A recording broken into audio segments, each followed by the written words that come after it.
जीजा जी, आप तैयार नहीं हुए? अपने तरीके से मैं तो तैयार हो चुका हूँ। अब इससे ज़्यादा मैं कैसे तैयार हो जाऊँ? गलती इसकी भी नहीं थी।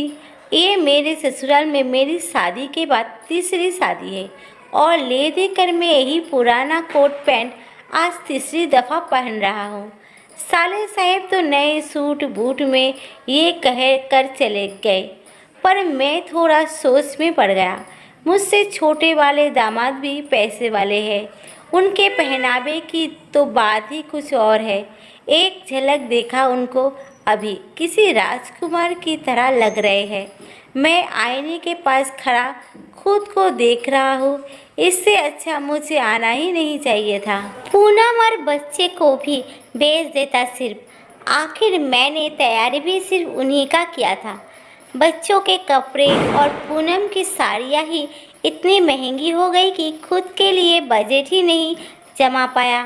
तभी फिर से साले साहब आ गए। जीजा जी, मैं बच्चे को लेकर निकलता हूँ। नए वाले जीजा जी अपनी गाड़ी से मम्मी पापा को लेकर निकल गए हैं। आप भी जल्दी कीजिए, बाकी लोग भी रेडी हो रहे हैं। आप सबको लेकर मैरिज हॉल पहुँचिए। ये पूनम दी नज़र नहीं आ रही है। हाँ, मैं देखता हूँ। ये पूनम भी ना मायके आ जाने के बाद खुद में ही बिजी हो रहती है। खुद तो 1 घंटे पहले ही तैयार हो गई थी, फिर से लगी होगी अपनी बहनों के साथ मेकअप में। झूल जाकर मैं उसे ढूंढने नीचे उतर ही रहा था कि दरवाजे के किसी कोने से लग मेरे कोट का बाजू थोड़ा फट गया। अब क्या करूं मैं? रही सही कसर भी मैं वही पड़े कुर्सी पर बैठ कुछ सोच ही रहा था कि तेज कदमों से मेरी तरफ ही पूनम की आते देखा। कहाँ चली गई थी पूनम तुम? कब से ढूंढ रहा हूँ।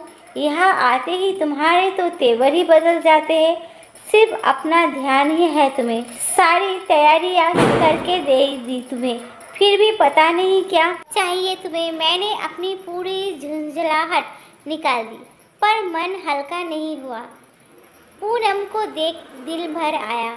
उसकी आंखों में आंसू जो उतर गए आए थे।